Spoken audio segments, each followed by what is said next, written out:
warahmatullahi wabarakatuh. Yang kami hormati Ibu Delia selaku pimpinan Yayasan Pendidikan, yang saya hormati Ustaz Juman, yang saya hormati teman-teman dari Universitas BSI, dan yang saya cintai anak-anak murid dari Quran.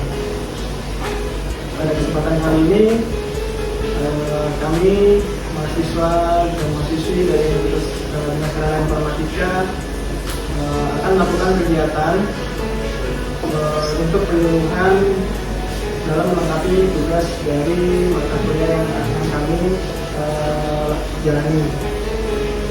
Untuk mempersingkat waktu, kita masuk ke acara yang pertama, yaitu sambutan dari Ibu Dirja selaku pimpinan dari Sumbul Quran. Maksud dan tempat kami persilakan. Asyhadu an la ilaha illallah wa asyhadu anna Muhammadan abduhu wa rasuluh la nabiyya ba'd. Alhamdulillah, puji syukur kehadirat Allah Subhanahu wa taala. Pada sore hari ini, alhamdulillah, sebenarnya santri ini bukan santri Sohibul Quran, Kak. Mereka ini sebenarnya lebih banyak santri yang belajarnya itu mondok. Kalau dulu kan Andre di Sohibul Quran tuh seperti TPQ, nah, di bawah nama Ustaz Demak, ya, Kak Vindo. Nah, alhamdulillah sekarang di sini sudah ada beberapa santri yang mukim. Jadi mukim itu belajarnya nginep. Sama kakak-kakak ini mereka dalam posisi yang belajar kuliah, ya, lulus SMA, kuliah. Sekarang lebih bagus lagi, lebih keren lagi. Jadi mau ujiannya itu nggak cuma tulis ya sekarang ya. Jadi ujiannya dengan praktek seperti ini ya Pak ya. Nah, dengan praktek, sebenarnya bagus banget itu ya. Kalau saya nilainya ini sangat positif. Yang pertama, bagaimana memanage kegiatan yang sederhana supaya rapi, kan gitu ya Kak ya. Nah, kemudian dikonsep secara matang, ada kerjasama, ada teamwork. Nah, ini sangat saya apresiasi sekali. Berarti sekarang perkembangannya sudah jauh lebih bagus ya. Ketimbang dulu, saya kuliah tahun 97, lulusnya 2003. Cutinya 2 tahun karena melahirkan. Nah, dulu tugas kuliahnya itu ujian tulis, nggak ada macam-macam ini. Nah, tapi sekarang jadi bagus ya. Jadi anak-anak sabar ya, nanti dengarkan apa yang akan kakak-kakak nanti sampaikan. Ini adalah bagian dari proses pendidikan ya. Jadi pendidikan itu apa yang kita lihat, apa yang kita dengar, itu adalah sebuah proses pendidikan ya, yang kita lihat di masyarakat, yang kita lihat di sekitar kita. Itu adalah pendidikan yang harus kita banyak ambil. Yang kita dengar, yang tentunya yang kita dengar harus yang baik, manfaat ya. Dan insya Allah kakak-kakak ini akan menyampaikan beberapa materi nanti ya tentang mata kuliah agama Islam. Nanti akan disampaikan apa temanya. Silakan anak-anak dengarkan ya. Nah, itu juga banyak pelajarannya. Belajar bagaimana menyampaikan materi di depan orang banyak. Ini harus dilatih. Latihan berani, latihan menguasai materi. Bener nggak? Ya. Kalau di kelas sudah diajarin, pernah kan diajarin tuh bagaimana cara membuat naskah pidato, kemudian dipraktekin. Nah, sekarang anak-anak lihat sendiri, kakak-kakak ini akan menyampaikan materi. Nanti boleh ada yang mau tanya, ya silahkan. Jangan malu-malu, ya. Silahkan ditanya apa yang belum paham, apa yang nggak ngerti. Boleh. Anak-anak semua, silahkan nanti dicermati, diperhatikan apa yang nanti kakak-kakak akan sampaikan oleh kita semua. Mungkin dari saya cukup. Semoga momen ini banyak kita ambil manfaatnya. Amin. Dan mendapatkan keberkahan bersama-sama. Amin. Assalamualaikum warahmatullahi wabarakatuh. Sambutan dari perwakilan kelompok kami, ada Saudara Yoga Mustafa, dipersilakan. Punya kenalkan nama saya juga Mustafa. Dan sebelah sana itu Andri Adiwan. Dan yang sana itu adalah Muhammad Firly Raihan. Wanita di sebelah belakang dan nomor di tangan ini. Pada hari ini izinkan kami untuk membawakan tema sosialisasi tentang pengaruh gadget pada anak-anak. Sebelumnya saya mengucapkan terima kasih kepada Ibu yang telah mengizinkan kami untuk dapat melakukan sosialisasi pada hari ini. Nah, sebelum masuk ke materi, apakah ada yang tahu gadget itu apa? Ya, betul HP. Selain HP dengan kita Laptop, PC.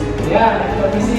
Ini adalah contoh-contoh gadget yang tadi disebutkan adik-adik seperti smartphone, tablet, laptop, dan lain sebagainya. Nah, dalam gadget itu, dalam penciptaan itu pasti kan sesuatu itu ada positif dan negatif ya. Gadget itu memiliki dampak positif bagi adik-adik sekalian. Yang pertama itu memudahkan akses informasi. Seperti kalau misalnya kita tuh kan sekarang tuh lagi marak berita tentang Palestina kan. Kalau misalnya tidak ada internet, kita kan tidak tahu tuh kalau berita-berita dari luar negeri itu separah itu kan dalam perang Palestina dan Israel. Dan juga kita tuh dapat belajar, dapat informasi berita terkini dan lain sebagainya. Yang kedua itu dapat mempermudah komunikasi. Kalau misalnya dalam komunikasi yang mempermudah itu kita tuh dapat menjauhkan orang yang mendekatkan orang yang jauh seperti orang tua atau sanak saudara melalui aplikasi-aplikasi seperti WhatsApp, Zoom Meeting, dan lain sebagainya. Dan dampak positif yang ketiga itu dapat menjadi efisiensi dalam pembelajaran. Contohnya itu saat kita pandemi COVID, tahu kan pandemi COVID yang semua orang itu tidak boleh keluar rumah. Kalau misalnya keluar itu takut kena virus. Yang keempat itu gadget itu dapat menurunkan ide kreativitas kita. Selain dampak positif, gadget itu juga ada dampak negatifnya adik-adik. Pertama itu ketergantungan pasti. Kalau kita sering menggunakan gadget, itu dapat menjadi ketergantungan. Dan ketergantungan itu biasanya karena berlebihan bermain gadgetnya. Makanya adik-adik, kalau main gadget itu abang sarankan untuk tidak berlebihan, minimal sehari 2 jam. Dan yang kedua itu dapat mengganggu tidur kita. Kalau misalnya kita mainkan gadget itu dalam waktu pengen tidur, karena tuh ada hormon dalam tubuh namanya melatonin. Nah, melatonin itu kalau misalnya dalam keadaan terang itu dia tidak bisa diproduksi oleh tubuh. Nah, makanya kalau misalnya main gadget sebelum tidur itu makanya kita tuh kayak kurang nyenyak gitu tidur kalau besok bangun tuh, karena hormon melatonin itu diproduksi tubuhnya tidak maksimal. Makanya kalau misalnya sebelum tidur minimal 30 menit sebelumnya jangan main gadget, dan kalau tidur mati lampunya sesuai sunnah Nabi. Sebelum tidur dimatiin dulu cahaya dan dalam keadaan gelap, kan kalau tidur terang bisa kelas. Dan yang ketiga itu ada dampak kesehatan terhadap fisik seperti kayak leher pegal atau otot jadi kencang, atau makanya kalau misalnya main gadget itu jangan terlalu lama. Keempat itu kita tuh kalau keseringan main gadget itu kita kurang interaksi sosial kita, termasuk terhadap ayah kita, ibu kita, teman kita, atau saudara dekat rumah kita. Jadi kita kurang karena kita terlalu sering menatap gadget. Makanya sebaiknya kita kurangilah gadget untuk kehidupan kita. Oke, terima kasih Mas Yoga atas penyampaian materinya. Untuk acara selanjutnya adalah ayat suci Al-Quran yang akan dibacakan oleh saudara Aska. أعوذ بالله من الشيطان الرجيم. بسم الله الرحمن الرحيم. أولئك الذين لعنهم الله، ومن يلعن الله فلن تجد له نصيرا.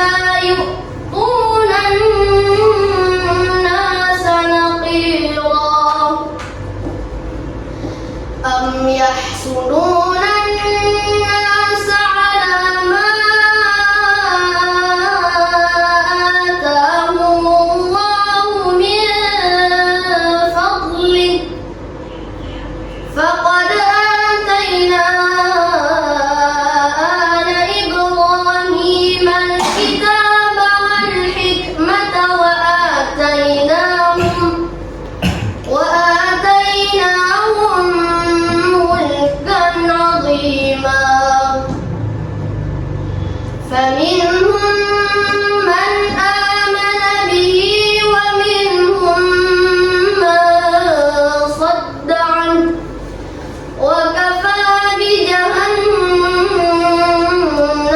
سعيرا إن الذين كفروا بآياتنا سوف نصليهم نارا كلما نضجت جلودهم بدلناهم جلودا غيرها ليذوقوا العذاب إن الله كان عزيزا حكيما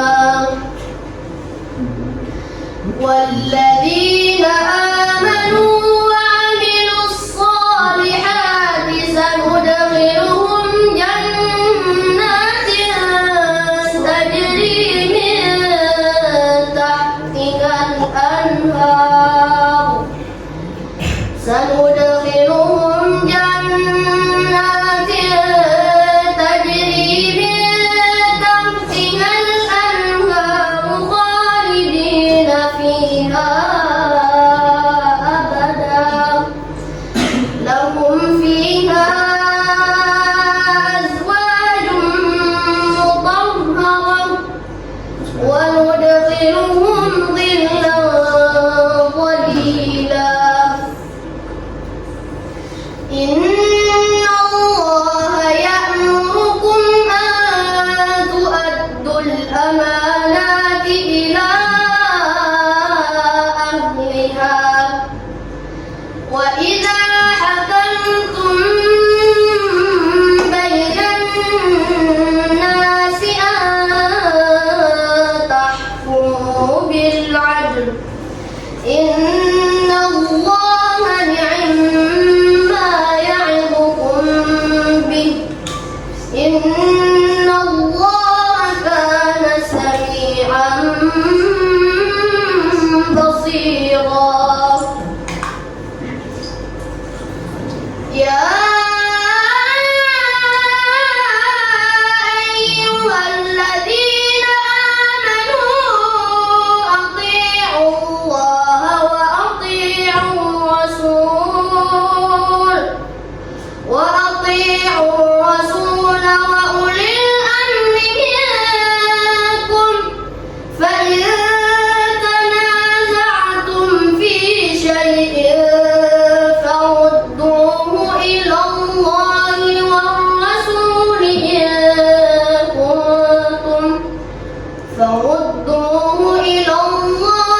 والرسول إن كنتم تؤمنون بالله واليوم الآخر ذلك خير وأحسن تأويلا صدق الله العظيم. Kepada saudara sekalian, untuk acara selanjutnya adalah sambutan dari Ustadz Kemal. Ustadz Kemal, waktu dan tempat kita silakan. Assalamualaikum warahmatullahi wabarakatuh. Alhamdulillah wassalatu wassalamu ala rasulillah wa ala alihi wa ashabihi ajma'in. Bagaimana kabarnya semuanya? Alhamdulillah. Baik ya. Alhamdulillah. Jadi kita bisa tahu bagaimana caranya menggunakan harta itu dengan bijak.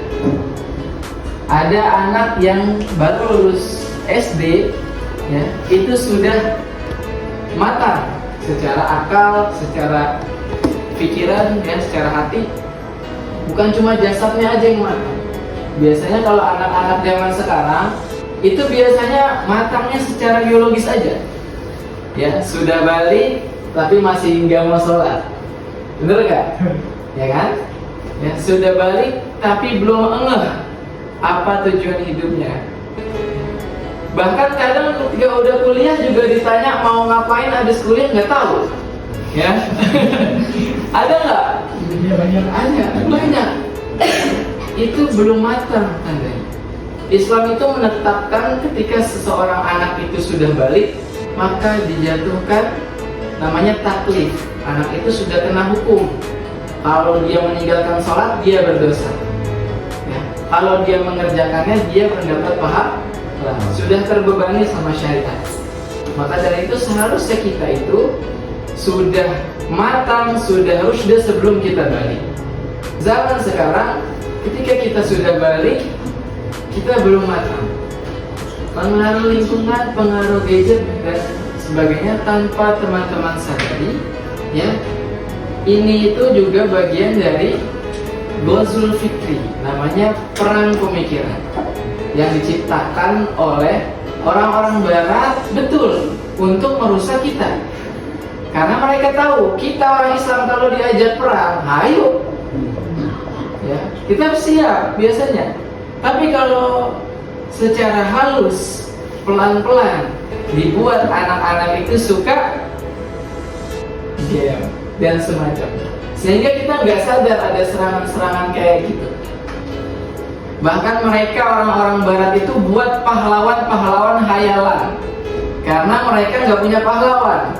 Dibuatlah Kapten Amerika, dibuatlah Spider-Man, dibuatlah apa lagi? Dan sebagainya. Yang perempuan dibuatlah Frozen. Kalau teman-teman belajar di Islam, itu banyak sekali anak-anak muda yang kemudian sudah memiliki visi misi yang luar biasa dalam kehidupan. Muhammad Al-Fatih 21 tahun menaklukkan apa? Konstantinopel 21 tahun. Ya. Harun Ar-Rasyid jadi khalifah itu 20 tahun, nikahnya 15 tahun. Usamah bin Zaid, ya. Usamah bin Zaid itu 18 tahun jadi panglima perang. Di bawahnya itu ada sahabat-sahabat senior di bawahnya Usamah bin Zaid. Khalid bin Walid, ya. Umar bin Khattab yang menuntut yang jauh itu, melanjutkan wasiat dari Rasulullah untuk Usamah itu tetap menjadi panglima perang di usia 18 tahun. Dulu Islam jaya itu kayak gitu. Gak semuanya jadi ulama. Kalau semuanya ulama, siapa yang perang? Hah? Kalau semuanya mujahid, siapa yang benerin mujahid kalau sama?